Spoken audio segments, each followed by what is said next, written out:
ভিক্ষুক রাস্তা দিয়া যায় আর জমিদারের পুত্রবধূও যায়। একজন সামনের থেকে আসতেছে, একজন সামনের দিকে যাইতেছে। দুইজনের ক্রসিং এর সময় ভিক্ষুকের গায়ের কাদা জমিদারের পুত্রবধূর গায়ে লেগে গেছে। সে দুনিয়া আন্ধার করে ফেলছে, স্বামীকে ডাইকা নিয়ে আসছে, বলছে ভিক্ষুক আমার কাপড় নষ্ট করে দিছে। সে শুধু ভিক্ষুক ছিল না, বৃদ্ধ ছিল। বৃদ্ধ ছিল না শুধু, জীর্ণ ছিল, শীর্ণ ছিল, শরীরে কাপড় ছিল না, ফাটা চিরা কাপড় ছিল, পায়ে জুতা ছিল না, পেটে ভাত ছিল না।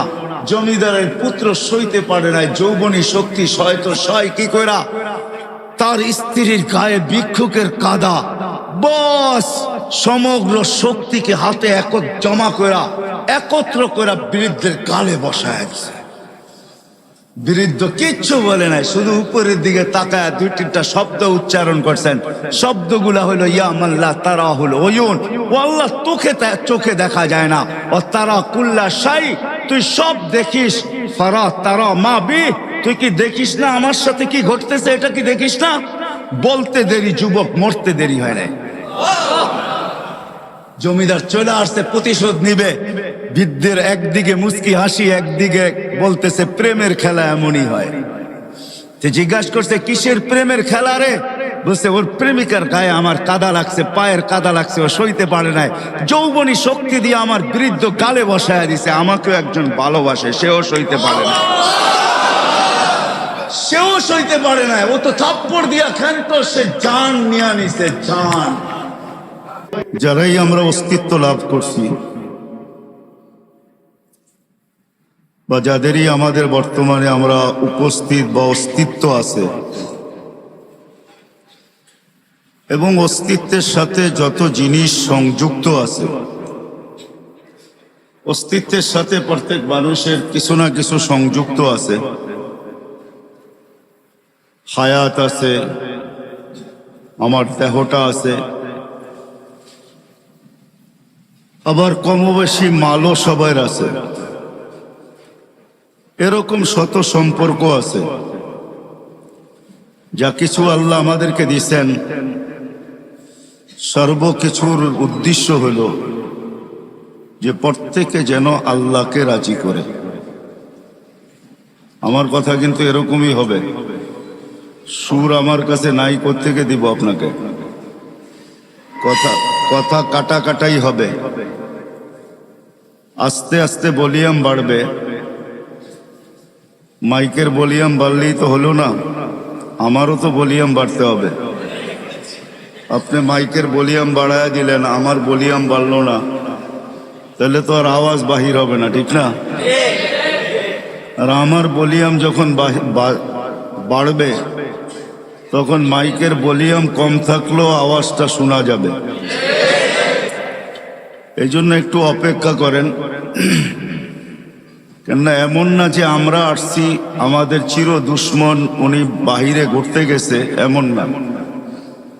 উনিও কিন্তু আমাদের সাথেই আসছে।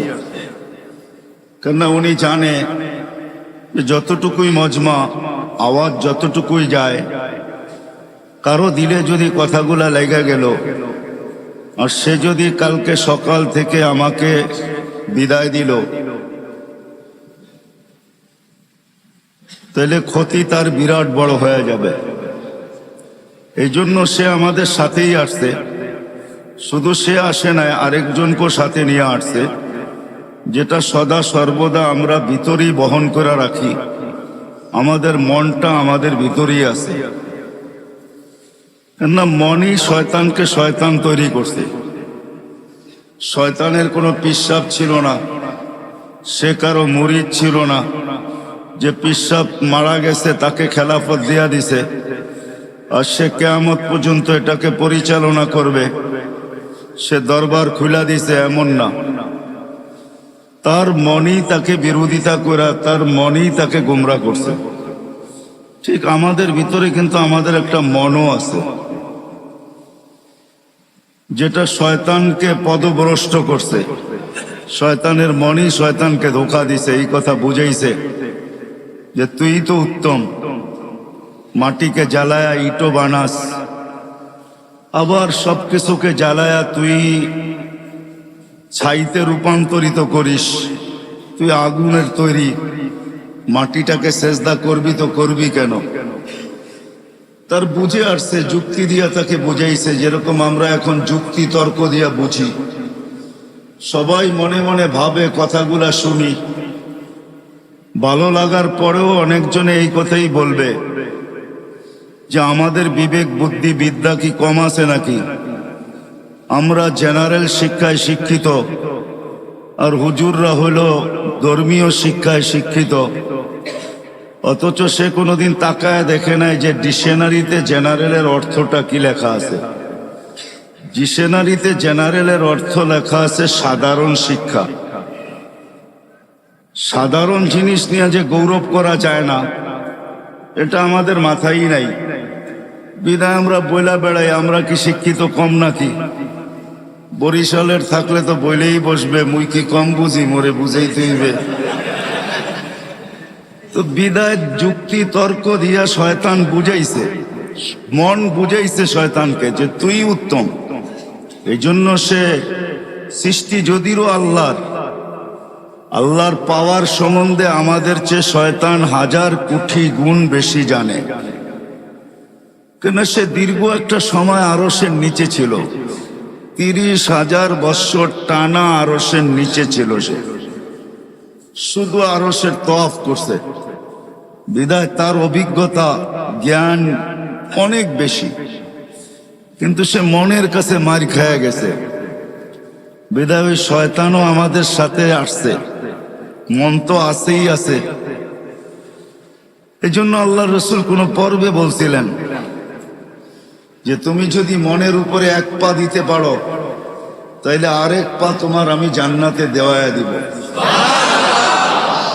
যদি মনের উপরে 1 পা দিতে পারো, তাহলে আরেক পাও তোমার জান্নাতে হবে। কিন্তু এটা পারাটা বড় কঠিন, পারাটা বড় কঠিন, এত সহজ না। এই জন্যই হাদিসে শব্দ আছে, আলা ইন্নান নারা সাহালুন, জাহান্নামে যাওয়া অনেক সহজ, জান্নাতে যাওয়া এত সহজ না। আলা ইন্নাল জান্নাতা হাসানুন বিরবওয়া, জান্নাত বড় উঁচা, বড় চূড়ায় চড়তে হবে, চড়তে চড়তে চূড়ায় পৌঁছতে হবে, তারপরে জান্নাত মিলবে। আর বলছে জাহান্নাম সহজ, আলা ইন্নান নারা সাহালুন, জাহান্নাম সহজ। আলা ইন্নান নারা সাহালুন, জাহান্নাম বড় সহজ। বিশাহওয়া, শুধু মনের ঘোড়ার উপরে বসা যাও, মনের ঘোড়া তোমাকে জাহান্নামে ঢুকায় তারপরে ফিরে আসবে, এর আগে ফিরবে না। তোমাকে কিচ্ছু করতে হবে না। বিদায় ধৈর্য সহকারে ধ্যান দিয়া শুনবো, তাইলে কথাগুলো বুঝে আসবে। আর যদি আজকে বুঝে আসে, তাহলে করা সহজ হবে। এটাই আমার আলোচ্য বিষয়ের প্রথম হেডলাইন ছিল, এটাই যে আল্লাহ আমাদেরকে যা কিছু দিছেন, অস্তিত্ব বলেন, যার কাছে যা আছে, যুবকের কাছে যৌবন আছে, তো এটা আল্লাহকে পাওয়ার জন্য। আমি এক একটার উদাহরণ দিব। যুবককে যৌবন দিছেন আল্লাহ পাওয়ার জন্য। যদি আল্লাহ পাওয়ার জন্য যৌবন না দিতেন, তাহলে আল্লাহ এতগুলা পুরস্কার কোনোদিন ঘোষণা করতেন না। আল্লাহ যুবককে আগেই শোনায়া দিয়েছেন, তোমার যৌবন আমাকে পাওয়ার জন্য। পাইলে কি হবে মালিক? তোমার জন্য এখন থেকেই আমি আরশের নিচে গ্যালারি বানাইতে শুরু করব। নর্মাল গ্যালারিরা, super deluxe gallery, normal gallery না। স্টুডিয়ামে নর্মাল গ্যালারিও থাকে, আবার সুপার ডিলাক্সও থাকে। সুপার ডিলাক্স যেটা হয়, ওটার ভিতরে চেয়ারও আলাদা, এসিও লাগানো থাকে, দেখতে অসুবিধা হইলে প্রজেক্টরও থাকে। কি বলেন, বুঝাইতে পারতেছি? দেখতে যদি কোনো যুবকের অসুবিধা হয় তো প্রজেক্টর থাকে। আবার ওটার ভিতরে খাওয়া দাওয়াও থাকে। একটু পর পর জিজ্ঞাসা করে চা খাবেন, একটু পর পর জিজ্ঞাসা করে পানি লাগবে, কেননা খাদেম থাকে তো, কেননা সুপার ডিলাক্স ওরকম টিকিট নিয়ে ঢুকছে, বিদায় ওটার ভিতরে সমস্ত ব্যবস্থা থাকে। কোথাও কোথাও এমনও থাকে যে কনভেস পর্যন্ত বাড়ির থেকে গাড়িতে নিয়ে যাবে, আবার গাড়িতে বাড়ি পৌঁছায় দিবে। আবার এদের জন্য সিকিউরিটিও থাকে, এদের গেটও ভিন্ন থাকে। এরা সাধারণ গেট দিয়ে ঢোকে না, এদের জন্য গেটই ভিন্ন। সব কিছুর ভিতরে পার্থক্যতা থাকে। তো যুবককে যে যৌবন দিছেন, এটা আল্লাহকে পাওয়ার জন্য দিছেন। এই জন্য আল্লাহ ঘোষণা দিছেন, যুবক যৌবন আমাকে পাওয়ার জন্য, নাইলে তোমাকে আমি যৌবন দিতাম না। আমরা ভাবি যৌবন মনে হয় অন্য কাজের জন্য দিছেন। না না না না, বাহিরের লাউড স্পিকার খোলা, বিদায় এত কথা ইঙ্গিতে এত কথা বুঝানো যাবে না, নাইলে চোখে আঙ্গুল দিয়েও বুঝানো যেত। যৌবন আল্লাহ এই জন্য দেন নাই যেই জন্য আমরা ভাবি। যুবকরা যেটা ভাবে এই জন্য যৌবন দেন নাই। আমাদের সমাজ যেটা বলে এই জন্য যৌবন দেন নাই, যে কিছু করলে তো এই বয়সেই করবে। প্রবাদ বাক্য আমাদের আছে সচরাচর, মা বাবাও বইলা বেড়ায় কখনো কখনো, যে যুবক তো এই বয়সেই তো কিছু করবে, ঠিক না? এই বয়সে যৌবন কিছু করার জন্য দেন না, আল্লাহকে পাওয়ার জন্য দিছেন। এই জন্যই আল্লাহ বুঝাইতে চাইতেছে, যুবক তোমার যৌবন আল্লাহকে পাওয়ার জন্য।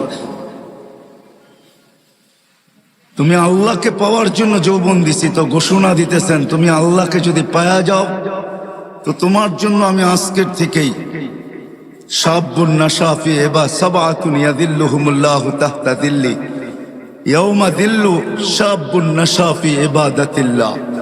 আল্লাহ বলতেছেন তোমাকে আমার আরশের নিচে কিয়ামতের দিন সুপার ডিলাক্সে আমি জায়গা দিব। শুধু ডিলাক্স না, সুপার ডিলাক্স। তোমার জন্য এই গ্যালারি তৈরি হবে। যুবকের যৌবনও আল্লাহকে পাওয়ার জন্য, রূপসীর রূপও আল্লাহকে পাওয়ার জন্য। বলতে বলতে যদি বলা যায় তাহলে দারিদ্রের দারিদ্রতাও আল্লাহকে পাওয়ার জন্য। কেননা গরিবের ঘরের দুয়ারে জান্নাত লুটুপুটু খায়, গড়াগড়ি খাইতে থাকে। এই জন্য আল্লাহ রসুল বুঝাইছেন, গরিব বলছে হ্যাঁ গরিব, বলে কোনো চিন্তা নাই, আমিনু আলা রব্বিকুম সাল্লু খামসাকুম সুমু শাহরাকুম মুতু ওয়াদখুলু জান্নাতা রব্বিকুম। ঈমানটা বানাও, নামাজটা ঠিক করো, রোজাটা রাখো, মরতে দেরি, জান্নাতে যেতে দেরি হবে না। তারপরে পুরস্কার দিছেন। কেমন পুরস্কার? দুনিয়ার আধিপত্য হাজারো মানুষের হাতে, হাজারো শ্রেণীর হাতে। শ্রেণী বলা যায়, মানুষ না, হাজারো শ্রেণীর হাতে দুনিয়ার আধিপত্য। বাড়িওয়ালার ভাবি ভিন্ন, ঠিক না? কি বলেন? হ্যাঁ, যদিও খুদলে নিচে এখনো পানি পাওয়া যাবে কামরাঙ্গীর চরে। রাগ হয় না, কিন্তু বুঝানোর জন্য বলতেছি, পায়ে হাত রাখি। কেননা 30 হাত গভীর ছিল, এখানে 40 হাত গভীর ছিল। কামরাঙ্গীর চর যখন পড়তাম, তো বর্ষার যুগে তো এই পুরাটা চরই আমাদের চোখের সামনে ভাসত। আজকের কথা বলতেছি না, সেই 86-র কথা বলতেছি। তো পুরাটা চরই তো চোখের সামনে ভাসত, বাসমান। তো বাড়িওয়ালার ভাবি ভিন্ন। তো হাজারো শ্রেণীর হাতে এখন দুনিয়ার আধিপত্য, ঠিক না? মার্কেটওয়ালা হলে তো কোনো কথাই নেই, ঠিক না? আমি আপনাদের এখানের একজন লোককে চিনি, যে এখানের মার্কেটের মালিক। আপনাদের এখানে হবে, না হয় কালীগঞ্জ হবে, মনে হয় এইখানেই হবে, কামরাঙ্গীর চরেই। উনি আমেরিকাতে থাকে, এইখান থেকে টাকা যায়, ওইখানে বসে আরামে থাকেন, কিচ্ছু করেন না। জিজ্ঞাসা করলাম কিছু করেন না, কিভাবে চলেন? হুজুর চিন্তা করেন না, আমার মার্কেটের দোকান আছে, তো 50-60টা দোকান আছে, যা বাড়া আসে ওটা দিয়ে আমার চলে যায়। তো যেটা বুঝাইতেছিলাম, হাজারো শ্রেণীর হাতে দুনিয়ার আধিপত্য। আমি বিভক্ত দেখাইতেছি না, কিয়ামতের দিন আধিপত্য হবে গরিবের হাতে। কিয়ামতের মাঠের সর্দার গরিব, কিয়ামতের মাঠের আধিপত্যওয়ালা গরিব, কিয়ামতের মাঠের রংবাজ গরিব। যত শব্দ দুনিয়াতে আছে আধিপত্যের জন্য সব ওর লোকে ফিট করতে পারেন। এই জন্যই হাদিসে আছে কিয়ামতের দিন ফেরেশতা আসবে ওর কাছে হিসাব দিতে, চলো তো ফেরেশতাকে ও চোখ দেখায় দিবে, ফেরেশতার চোখে আঙ্গুল ঢুকায় দিবে আর বলবে আইয়ু হিসাবিল্লানা, আমাদের কিসের হিসাব, পাগলি এখান থেকে, আমাদের কিসের হিসাব? তো তর্ক বিতর্ক আল্লাহ দেখবে, জানবে। আল্লাহ জিজ্ঞাসা করবে তর্ক বিতর্ক কিসের? কয় গরিব হিসাব দিতে রাজি না। তা আল্লাহ বলবে শান্ত ভাষায় জিজ্ঞাসা করো, ভদ্র ভাষায়, কেন দিবে না? তো গরিবের কাছে ওই দিনও লজিক থাকবে, যুক্তি থাকবে। বলবে মা আতান আল্লাহু মালা, দুনিয়াতে মাল দেয় নাই, কিসের হিসাব? মালই তো দেয় নাই। সকালে আনছি বিকালে শেষ, বিকালে আনছি সকালে শেষ। নুন আনতে পান্তা শেষ, পান্তা আনতে নুন শেষ। 1 তারিখে পাইছি, 20-25 তারিখে শেষ। মালই নেই, কি হিসাব? আল্লাহ স্বীকারোক্তি দিবেন, গরিবদের পক্ষে আল্লাহ যাবে আর বলবে সাদাকু, এরা সত্য বলছে, মাল দেয় নাই। হয় দুনিয়ার জোট কোনো জোট না, জোট তো হবে কিয়ামতের দিন। অমতাজুল ইয়াউমা আইয়ুহাল মুজরিমুন, এটাই আল্লাহ বুঝাইতেছেন, কিয়ামতের দিন জোট হবে, জোট। অমতাজুল ইয়াউমা আইয়ুহাল মুজরিমুন, ওই দিন জোট হবে, জোট। জোট বোঝেন? ঐক্য, জোট। ওই দিন হবে জোট, গরিবরা জোটবদ্ধ হবে, স্লোগান দিবে, বলবে আল্লাহ যখন বলবে সত্য বলছে, তখন বলবে আইয়ু হিসাবিল্লানা মা আতানা আল্লাহু মালা লিমাযা তুহাসসিরুন ওয়া তুতাআখারুন, কেন তোমরা আমাদেরকে ঘিরা রাখছো আর আমাদেরকে দেরি বা কেন করাইতেছ? মাল তো দেয় নাই আল্লাহ, আল্লাহ তো বললো সত্য, মাল দেয় নাই, তো কেন আমাদেরকে বাধা দিয়া রাখছো? স্লোগান এটা চলবে। তো আল্লাহ বলবে আল্লাহ মাল নাকি দেন নাই? ফেরেশতারা বলবে মাল নাকি দেখ নাই? আল্লাহ বলবে সত্য। বলবে কি করব? তো আল্লাহ বলবে গাত্তুহুম আস্তুরুহুম, তাড়াতাড়ি এদেরকে লুকাও আর ঢাকো, কেননা এদেরকে সামনে যা শোনাবো, দুনিয়াতে এদের উপরে যারা দয়া করছে একজনকে জান্নাতে যেতে দিবে না। কেননা কিয়ামত বদলার দিন, যে যার সাথে যা করছে তার বদলা তাকে পাইতেই হবে। ইনকানা খায়রা ফাখায়রা, যদি ভালো করে থাকে তো ভালোর বদলা পাবে, সেই ভালো যদি 1 গ্লাস পানিও হয় এটারও বদলা সে পাবে। এই জন্য হাদিসে আছে 1 গ্লাস পানির বিনিময়ে জান্নাতে যাবে, 1 গ্লাস পানি। যেই দোকানদাররা দোকানের সামনে ফ্রি পানি রেখা দেয়, হয় গরমের দিন রিক্সার থেকে নামছে, পিপাসা লাগছে, তো দোকানের সামনে ঝাড় রেখা দিছে পানির, ওইখান থেকে 1 গ্লাস পান করে বাড়ির দিকে হাঁটা শুরু করছে। সে রাখছেই প্রতীক খাবে, ওই 1 গ্লাস পানির বিনিময়ে সে জান্নাতে যাবে। কেননা চিত্র যদিও পানকারী ধারণ করে নাই, বা চিত্র যদিও যে পান করাইছে সেও ধারণ করে নাই। চিত্র বোঝেন? আরে বোঝেন না কি চিত্র? চিত্র কি? ছবি তুলে রাখে নাই সে, যদিও তার দোকানের ক্যামেরা স্ন্যাপ নিছে, ছবি কালেক্ট করছে, কিন্তু এটা বেশি দিন ছিল না। হয়তো যতদিন এটার ভিতরে সিস্টেম আছে, 15 দিন, 1 সপ্তাহ, 1 মাস, 1.5 মাস, হয়তো এতদিন পরে নিজে নিজে ডিলেট হয়ে গেছে, কিন্তু আল্লাহ এই চিত্রকে ধরে রাখছেন। কিয়ামতের দিন যে পান করছে সে যদি জান্নাতে যায়, আর যে পান করাইছে সে যদি না যায়, তো আল্লাহ ওই যে যাবে না, যে পান করাইছে তার সামনে চিত্র তুলে ধরবে আর তাকে দেখায় দিবে, ওই যে যায় বদলা নিলে নিতে পারো। তো হাদিসে আছে সে যে গতি রোধ করবে, গতিটাকে রোধ করবে আর বলবে 1 গ্লাস পানি আমার দোকানের সামনের থেকে তুমি কখনো পান করছিলা, বিনিময়ে দিতে হবে। ওই দিন নেই নাই বটে, কিন্তু আজকে প্রয়োজন বিদায় আজকে নিতে বাধ্য। আমাকে বিনিময়ে দিবে, তারপরে যেতে দিব, নাইলে যেতে দিব না। কথা লম্বা হয়ে যাবে। সে ভাববে মনে মনে যে চিনি না, জানি না, শুনি না, আর জান্নাতের কিয়ামতের মাঠে এই চিত্র হবে এটাও কোনোদিন শুনি নাই। দুনিয়ায় শুনতাম যে ঠেকবাজ আছে, ছিনতাইকারী আছে, ডাকাত আছে, কিন্তু এরকম দিনে দুপুরে কিয়ামতের মাঠে কেউ ঠেক দিবে এটা তো জানতাম না। তা আল্লাহ জিজ্ঞাসা করবে কি ঘটছে, তা আল্লাহকে পুরা শোনাবে। তা আল্লাহ বলবে তুমি চিনো না? বলে না আল্লাহ, চিনিও না, জানিও না, মনেও নাই, কোথাও মনের কোনায় নাই। মেমোরি পুরা তালাশ করে দেখছি, কোথাও এই জিনিস পাই নাই।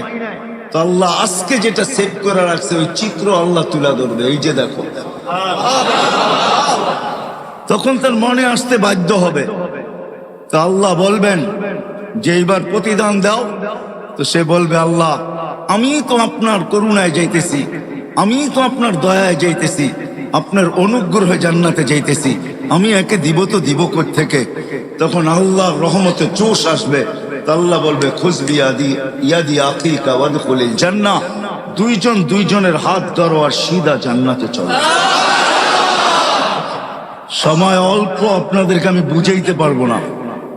লম্বা সময় হতো তাহলে বোঝানো যেত, এজন্য সময় স্বল্পতার কারণে। কিয়ামতের দিন গরিবদেরকে আল্লাহ বলবে যে ডাকো আর লুকাও। এজন্যই পরক্ষণে যা শোনাবে, যারা দুনিয়াতে গরিবের উপরে দয়া করছে তারা সব পিছন থেকে এসা পাঞ্জাবি টাইনা ধরবে। কেননা কিয়ামতের মাঠ বদলার দিন, যে যার সাথে যা করছে ওটার বদলা দিতেই হবে। হুকুকুল্লাহ তো মাফ হবে, কিন্তু হুকুকুল ইবাদ একটু মাফ হবে না। না না না, মাফ হবে না। আমরা তো হুকুকুল্লাই মানি না, হুকুকুল ইবাদ কোত্থেকে মানবো? হুকুকুল ইবাদ বলতে তো আমরা চিনিও না, জানিও না। খায়ের, এটা আলাদা আলোচ্য বিষয়, ওইদিকে আমি চাইতে চাই না। যেটা বুঝাইতে চাই ওইদিকেই চাইতে চাই। বিদায় ডাকবে, লুকাবে, তারপরে আল্লাহ বলবে কানে কানে বলে দাও ইনতালিকু ইলাল জান্নাতি বিগাইরি হিসাব ওয়ালা কিতাব, জান্নাতে চলে যাও তোমরা, না হিসাব না কিতাব।